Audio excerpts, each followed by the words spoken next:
ओम नमः शिवाय। शिव जी सदा सहाय। ओम नमः शिवाय। गुरु जी सदा सहाय। संगत जी, आज मैं आपको एक बहुत प्यारी सी सेवा दे रहा हूँ। वो पाठ के एंड में देखना, आप सुनना, आपको बहुत प्यारी सेवा मिलेगी। लड्डू गोपाल जी के दर्शन करो, हैं गुरु जी के दर्शन करो, शिवलिंग जी के दर्शन करो। संगत जी देखो, मैं आपको बताता हूँ, परमात्मा के रूप अनेकों हैं। आपको किसी भी रूप में आकर गुरुजी आपको फ़ोन करके, गुरुजी आपको ब्लेसिंग्स देना चाहें तो आप फ़ोन करके किसी भी बड़े आदमी से, किसी भी बुजुर्ग से आपसे फ़ोन करवा के आपको आशीर्वाद दिलवा सकते हैं और आपको ब्लेसिंग्स मिल सकती है संगत जी। तो संगत जी वो कहते हैं ना, गुरु गुरु पे जिसने विश्वास किया उसने सब कुछ पा लिया।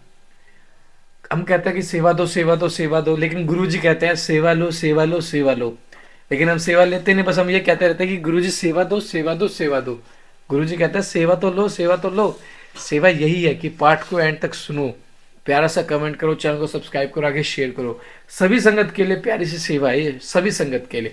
हर रोज पाठ को सुनो, एंड तक अपना प्यारा सा कमेंट करें, अपनी सेवा को पूरा करें, फिर आगे उसको शेयर करें। संगत जी हर रोज करें, यह आपकी सेवा। आप ये करके देखिए, आप 41 दिन तक ये सेवा करके देखिए, आपके दिन बदल जाएंगे, मैं यकीनन कह सकता हूँ।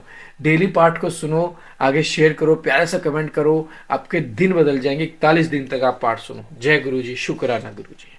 जय गुरु जी।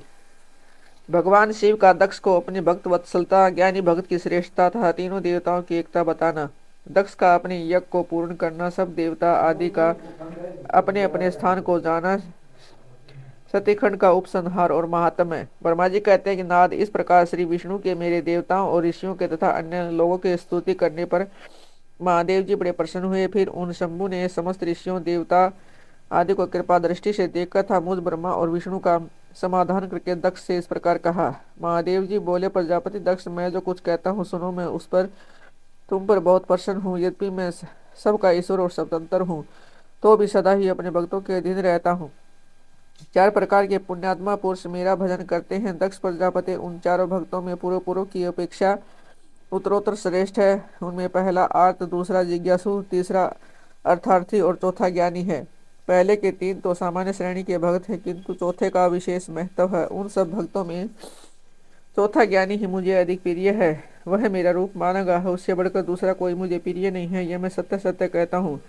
मैं आत्मज्ञ हूँ। वेद वेदांत के पारगामी विद्वान ज्ञान के द्वारा मुझे जान सकते हैं। जिनकी बुद्धि मंद है वे ही ज्ञान के बिना मुझे पाने का प्रयत्न करते हैं।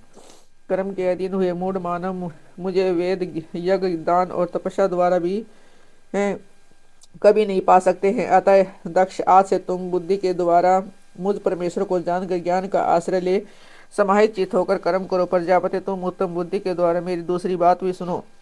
मैं अपने सगुण रूप स्वरूप के विषय में भी इस गोपनीय रहस्य को धर्म की दृष्टि से तुम्हारे सामने प्रकट करता हूँ। जगत का परम कारण रूप मैं ही ब्रह्मा और विष्णु हूँ।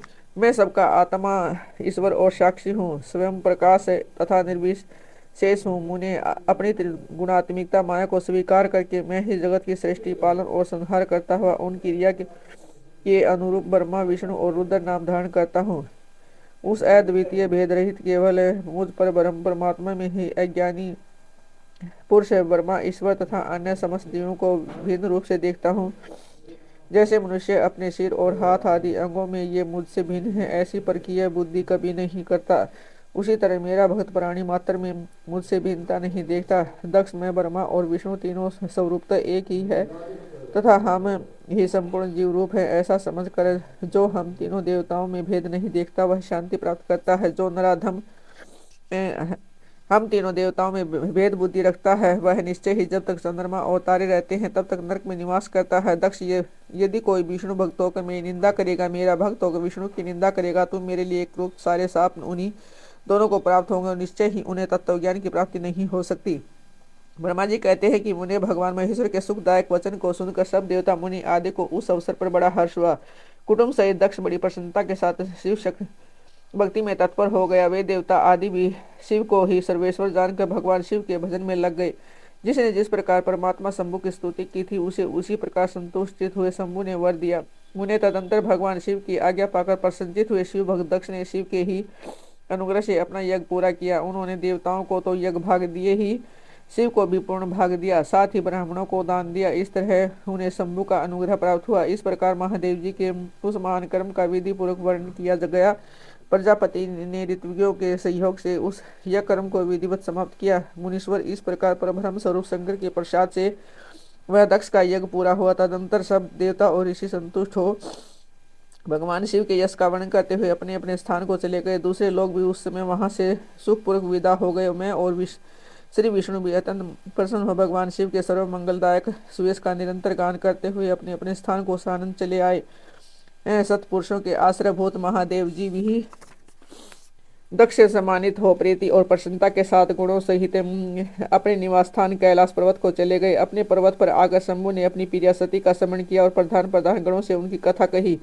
इस प्रकार दक्ष कन्या सती यज्ञ में अपने शरीर को त्याग कर फिर हिमालय की पत्नी मेनका के गर्भ से उत्पन्न हुई। यह बात प्रसिद्ध है कि वहां तपस्या करके गौरी शिवा ने भगवान शिव का पति रूप में वर्णन किया। वे अपने वाम मांग में स्थान पाकर अद्भुत लीलाएं करने लगी। नारद, इस तरह मैंने तुमसे सती के परम अद्भुत दिव्य चरित्र का वर्णन किया है, जो भोग और मोक्ष को देने वाला है, संपूर्ण कामनाओं को पूर्ण करने वाला है, उस उपाख्यान पाप को दूर करने वाला, पवित्र एवं पवन परम पावन है, सर्वोग यस्था आयु को देने वाला तथा पुत्र पौत्र रूप फल प्रदान करने वाला है। तात जो भक्तिमान पुरुष भक्ति भाव से लोगों को यह कथा सुनाता है, वह इसे लोक में संपूर्ण कर्मों का फल पाकर परलोक में परम गति को प्राप्त कर लेता है।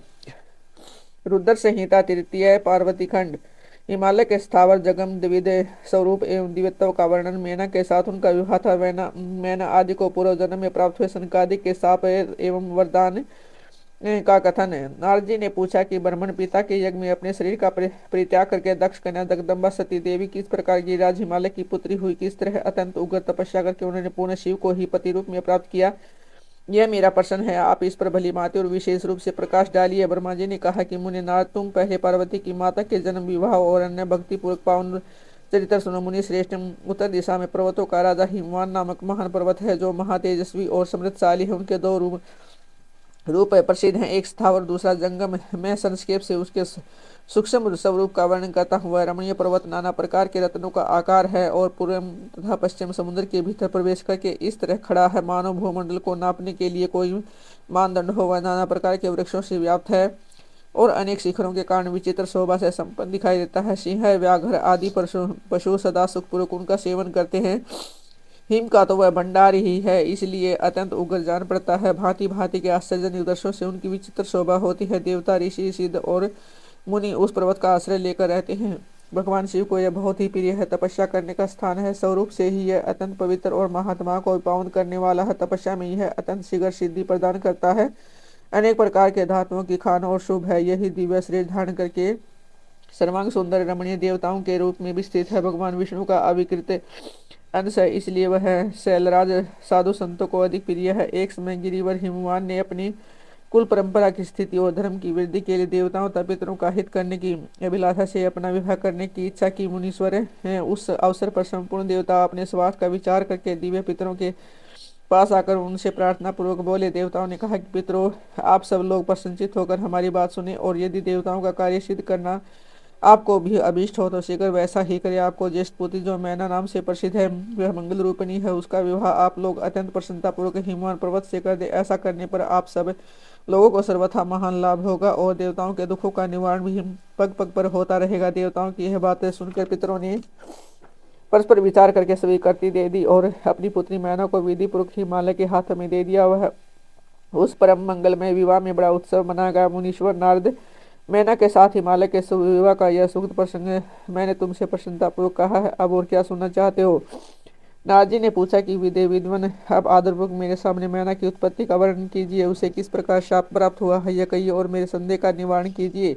ब्रह्मा जी बोले, मुनि, मैंने अपने दक्ष नामक जिस पुत्र की पहले चर्चा की है उसके 60 कन्याएं हुई थी, जो सृष्टि की उत्पत्ति में कारण बनी। नारद दक्ष ने कश्यप आदि श्रेष्ठ मुनियों के साथ उनका विवाह किया था।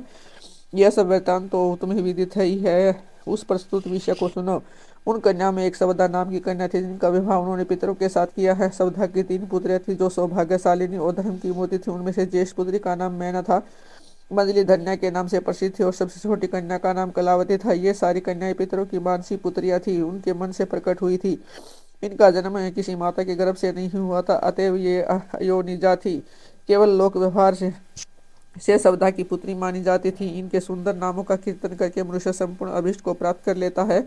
ये सदा संपूर्ण जगत की वंदनीय लोक माताएं हैं और उत्तम अभ्युदय से सुशोभित रहती हैं। सबकी सब परम योगिनी ज्ञान निधिता तीनों लोकों में सर्वत्र जा सकने वाली है। मुनीश्वर एक समय वे तीनों बहनें भगवान विष्णु के निवास स्थान श्वेत द्वीप में उनका दर्शन करने के लिए चली गई। भगवान विष्णु को प्रणाम और भक्तिपूर्वक उनकी स्तुति करके वे उन्हीं की आज्ञा से वहां ठहर गई। उस समय वहां संतों का बड़ा भारी समाज एकत्रित हुआ था। उन्हें उसी अवसर पर मेरे पुत्र सनकादिक सिद्धगण भी वहां आ गए और श्रीहरि की स्तुति वंदना करके उन्हीं की आज्ञा से वहां ठहर गए। सनकादिक मुनि देवताओं के आदि पुरुष और संपूर्ण लोकों में वंदित हैं, वे वहां जाकर आकर खड़े हो गए। उस समय श्वेत द्वीप के सब लोग उन्हें देखकर प्रणाम करते हुए उठकर खड़े हो गए, परंतु ये तीनों बहनें उन्हें देखकर भी वहां नहीं उठी। इन्हें संत कुमार ने उनको मर्यादा रक्षात है उन्हें स्वर्ग से दूर रहकर नर स्त्री बनने का शाप दे दिया। फिर उन्होंने प्रार्थना करने पर वे प्रसन्न हो गए और बोले। संत कुमार ने कहा कि पितरों की तीनों कन्या तुम पर सचेत होकर मेरी बात सुनो। यह तुम्हारे शोक का नाश करने वाली है, सदा ही तुम्हें सुख देने वाली है। तुमसे जो श्रेष्ठ और भगवान विष्णु की अंशभूति मालागिरी की पत्नी है, उससे जो कन्या होगी वह पार्वती के नाम से विख्यात होगी।